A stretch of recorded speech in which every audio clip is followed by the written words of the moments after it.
Hey, what's up guys, it's Average at Best here. My name is Josh. And I'm Rob, and today we're discussing USBC's disqualification of Pete Weber from the Senior Masters tournament. Now, the Senior Masters is the PBA 50s version of the USBC Masters, and we just got word a couple of days ago now that Pete Weber, who was the leading qualifier, was disqualified after the first round of match play. Yeah, and it was basically, it's not confirmed because the USBC won't confirm why he was actually disqualified. But one of the things that people are kind of saying that it is he basically was being very rude. He used profanity and he did a couple other things to a family member of John Delaney, who was the competitor that he was bowling against. So yeah, we can go ahead and roll that clip right now. There you go, babe. Yes.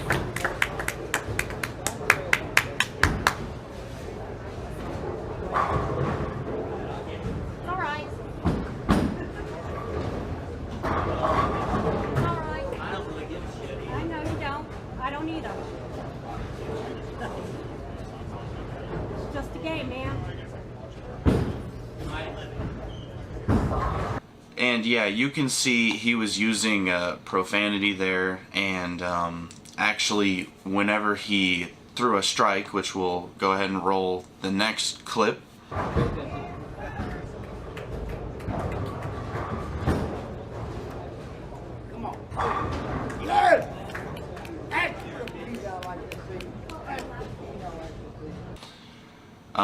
He did his signature crotch chop, right? A lot of people know Pete Weber, that's his thing.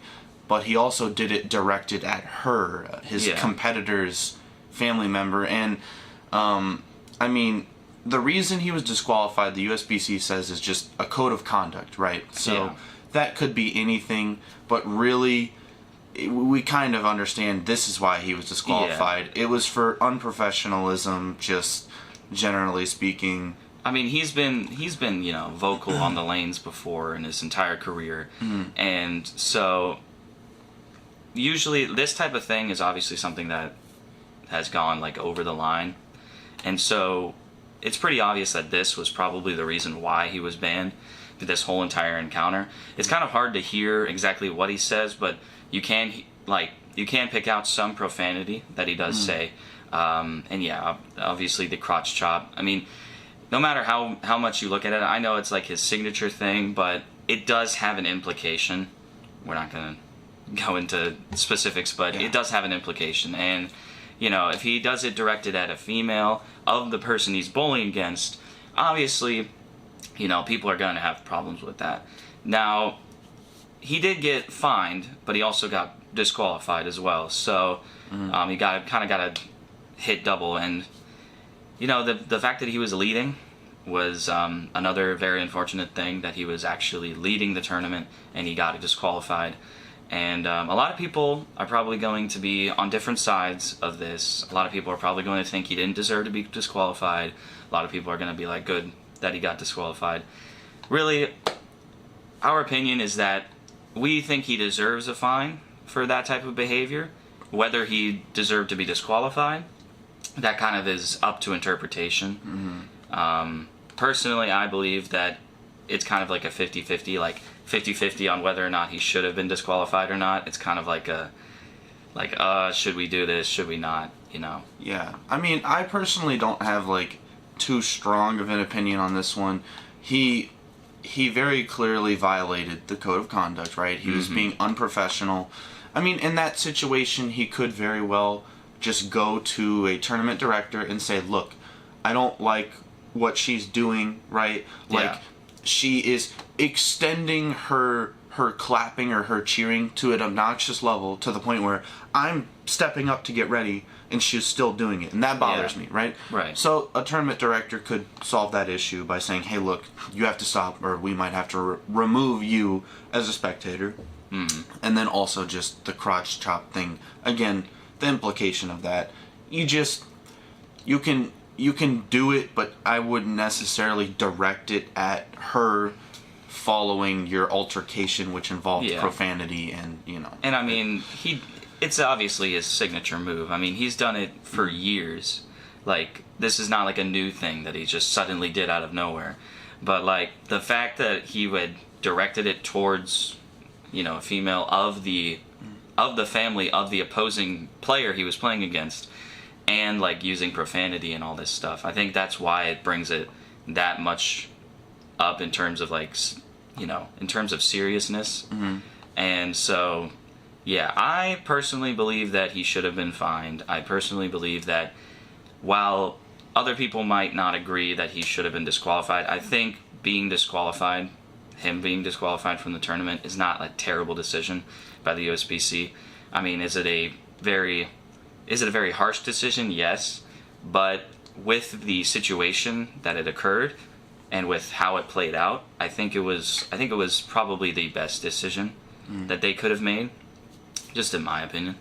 Yeah, and I mean, I'm pretty much agree with that as well. Like, he very obviously, like I said, violated his conduct, was unprofessional, and that warrants at minimum a fine. And you know what? I like Pete Weber, right? He's kind of like the bad boy of bowling. He really keeps things exciting, right? And I mean, he's had a very long, very successful career, but you do have to honestly admit that at minimum that was probably worthy of a fine. Yeah. And the disqualification, I think that's more up to just interpretation. The USBC decided to put their foot down on this one, and most people would say, look, a fine is fine, and no disqualifications needed. But I mean, let us know in the comments what you guys think. I'm sure a lot of people will feel very strongly about this, because obviously it's Pete Weber. A lot of people love him, love that he's real fiery and tenacious. Yeah. And then a lot of people hate him for it. So let us know in the comments. I'm sure that a lot of people have strong opinions. So. Yeah, I mean, it is really one of those situations where it's kind of just up to you to determine whether you believe that he should have been disqualified or not. Like I said, it's probably like a 50-50 on whether he should have or shouldn't. So, yeah, go ahead and just let us know your comments. We'll try to read all of them. And, yeah, that's about wraps it up for this video. I mean, we've got the King of the Lanes is going on. If you guys haven't been watching that on Fox Sports, check it out. It's been a lot of fun. The Royal Family Edition, where they've been bowling with their kids. I really enjoyed watching. I really like that one, yeah. Yeah, so the PBA is doing some awesome things, really. So. Yeah, and it's going to be really nice to see what they do next year. Yep. Obviously, we're heading into the off-season of the PBA, so it's not going to be a lot of stuff. We still do have like the league that they bowl with, like all the different teams and whatnot. So we have that to look forward to, and then hopefully the season will start to get kicked up back here in the fall. Yep. So, and like you said, that's all we have for you guys. So please, if you liked getting bowling content like this one, and if you feel strongly about the opinions on Pete Weber, then I recommend subscribing down below. We cover all things news related to the PBA, and we do our own stuff as well, like Mic'd Up League and, you know, just some other fun things. So yeah, so go ahead and check us out, and yeah, see if you would like to stick around and watch a little bit more of us. But yeah, that'll be about it for today. So yep. Peace out.